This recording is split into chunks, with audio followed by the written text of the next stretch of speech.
ஒரு கடும் பனி நிறைந்த இரவு. அக்பரும் பீர்பாலும் அரண்மனை தோட்டத்தில் உலாவிக் கொண்டிருந்தனர். அப்போது அக்பர், பீர்பால், இந்த பனிக்கால குளிரில் யாராவது ஒரு இரவு முழுவதும் ஆற்று நீரில் நிற்க முடியுமா என்று கேட்டார். அதற்கு பீர்பால், நிச்சயமாக மன்னா, வறுமையில் வாடும் ஒருவனுக்கு பணம் ஒரு பெரிய உந்துதலை தரும் என்றார். மறுநாள் ஒரு ஏழை சலவை தொழிலாளி இந்த சவாலை ஏற்றுக்கொண்டான்.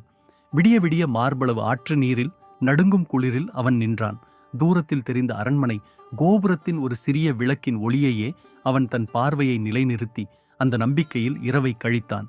காலையில் அவன் அரண்மனைக்கு வந்த போது அக்பர் அவனை ஏளனமாக பார்த்தார்.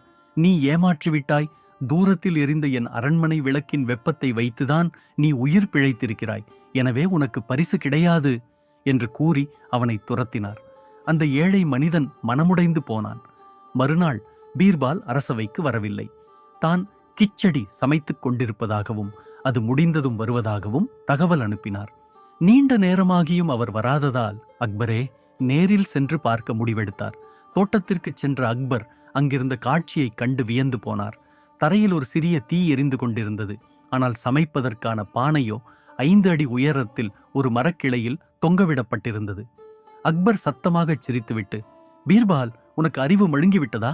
அவ்வளவு உயரத்தில் இருக்கும் பானை கீழே இருக்கும் இந்த சிறிய தீயால் எப்படி வேகும் என்று கேட்டார். அப்போது பீர்பால் அமைதியாக எழுந்து அக்பரின் கண்களை பார்த்து சொன்னார், மன்னா, ஒரு மைல் தொலைவில் எரிந்த விளக்கின் வெப்பம் ஒரு மனிதனுக்கு உயிர் கொடுக்க முடியும் என்றால் இந்த நெருப்பு ஏன் இந்த பானையை சமைக்க முடியாது?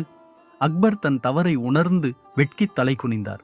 உடனடியாக அந்த ஏழை மனிதனை அழைத்து வரச் செய்து அவனுக்கு பேசப்பட்டதை விட 10 மடங்கு அதிக தங்க காசுகளை பரிசாக வழங்கி நீதி வழங்கினார்.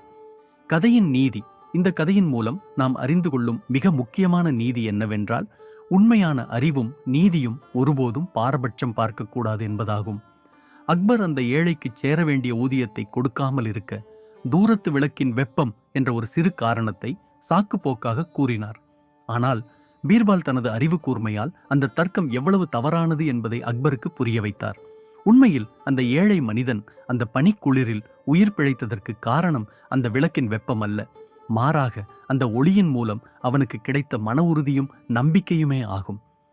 அதிகாரத்தில் இருப்பவர்கள் எளியவர்களின் உழைப்பையும் அவர்களின் மன உறுதியையும் ஒருபோதும் குறைத்து மதிப்பிடக்கூடாது என்பதையும், அதிகாரம் எவ்வளவு பெரியதாக இருந்தாலும் அதற்கு மேல் நீதியே உயர்ந்தது என்பதையும் இந்த கதை நமக்கு தெளிவுபடுத்துகிறது.